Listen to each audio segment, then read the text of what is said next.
ang mga lahi sa silangan ng ilog ng Hordan. 32 Kabanata.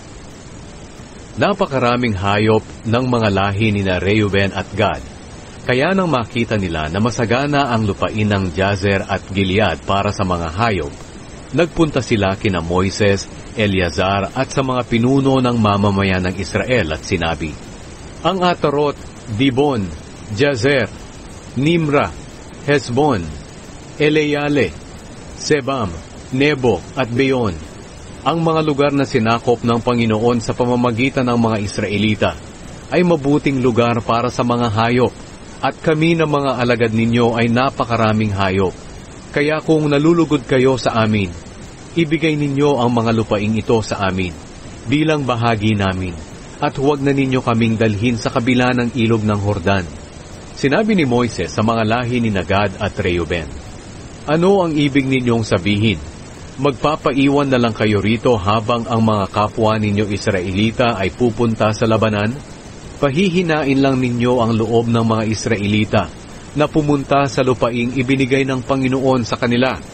Ganito rin ang ginawa noon ng inyong mga ninuno, nang ipinadala ko sila mula sa Kadesh Barnea para tingnan ang lupaing ito. Nang makarating sila sa lambak ng Eshcol at nakita nila ang lupain, pinahina nila ang loob ng mga Israelita na pumunta sa lupaing ibinigay ng Panginoon sa kanila. Matindi ang galit ng Panginoon ng araw na iyon at sumumpa siya. Dahil sa hindi sila sumunod sa akin ng buong puso nila, wala ni isa man sa kanila na 20 taong gulang pataas na nagmula sa Ehipto ang makakakita ng lupaing ipinangako ko kay Abraham, Isaac at Jacob, maliban lang kay Caleb na anak ni Jefune na Kenizeo at kay Josue na anak ni Nun. Dahil sumunod sila sa akin ng buong puso nila, nagalit ng matindi ang Panginoon sa mga Israelita, kaya pinaiikot-ikot niya sila sa ilang sa loob ng 40 taon, hanggang sa nangamatay ang buong henerasyon na gumawa ng masama sa kanyang paningin. At ngayon, kayo namang lahi ng mga makasalanan ang pumalit sa inyong mga ninuno, at dinagdagan pa ninyo ang galit ng Panginoon sa mga Israelita. Kung hindi kayo susunod sa Panginoon, pababayaan niyang muli kayong mga mamamayan dito sa ilang, at kayo ang magiging dahilan ng pagkalipol ng mga Israelita. Pero lumapit pa sila kay Moises at sinabi, gagawa na lang po kami rito ng mga kulungan para sa aming mga hayop, at mga lungsod para sa aming mga kababaihan at anak. Pero handa po kaming pangunahan ang aming mga kapwa Israelita sa pakikipaglaban hanggang sa madala namin sila sa kanilang mga lugar. Habang nakikipaglaban kami, dito po maninirahan ang aming mga anak sa napapadirang lungsod na aming ipapatayo para maging ligtas sila sa mga naninirahan sa lupaing ito.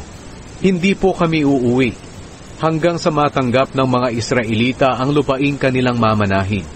Pero ayaw naming makatanggap ng lupa kasama nila sa kabila ng Hordan. Mas gusto po namin dito sa bandang silangan ng Hordan, dahil nakakuha na kami ng parte namin dito sa silangan ng Hordan.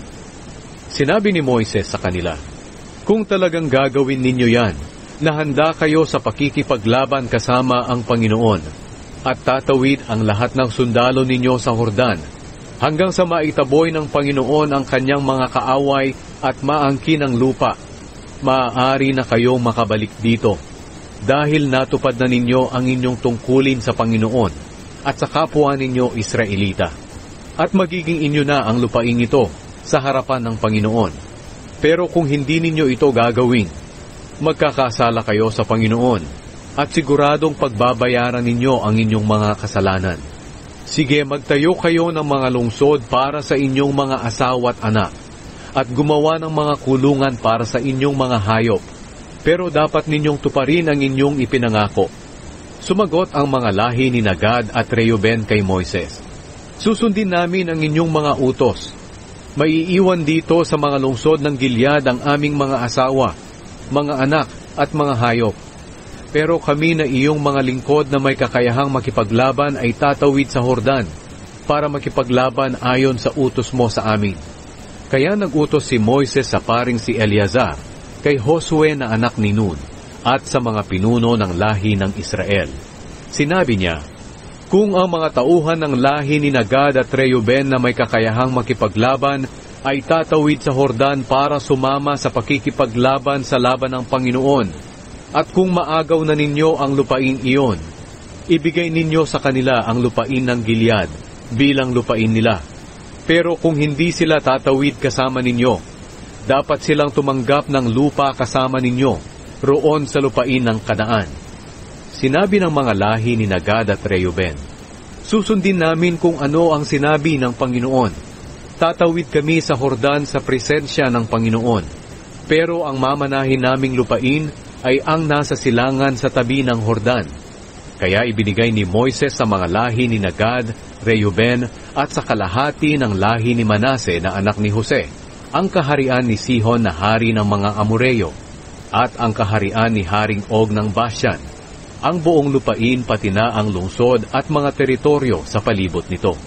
Itinayong muli ng lahi ni Gad ang Dibon, Atarot, Aroer, Atrot-Shofan, Jazer, Jogbeha, Bet-Nimra at Bet-Haran.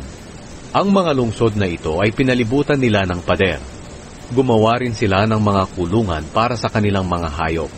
At itinayong muli ng mga lahi ni Reuben ang Heshbon, Eleale, Kiryataim, pati ang mga lugar na tinatawag noon na Nebo at Baal-Meon, at ang Sibma. Pinalitan nila ang mga pangalan ng mga lungsod na muli nilang itinayo. Sinalakay ng mga angkan ni Makir na anak ni Manase ang Gilead, at naagaw nila ito. At itinaboy nila ang mga Amoreyo na naninirahan doon. Kaya ibinigay ni Moises ang Gilead sa mga angkan ni Makir na lahi rin ni Manase, at doon sila nanirahan.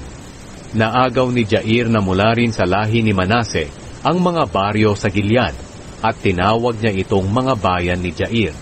Naagaw ni Noba ang Kenat at ang mga baryo sa palibot nito, at tinawag niya itong Noba ayon sa pangalan niya.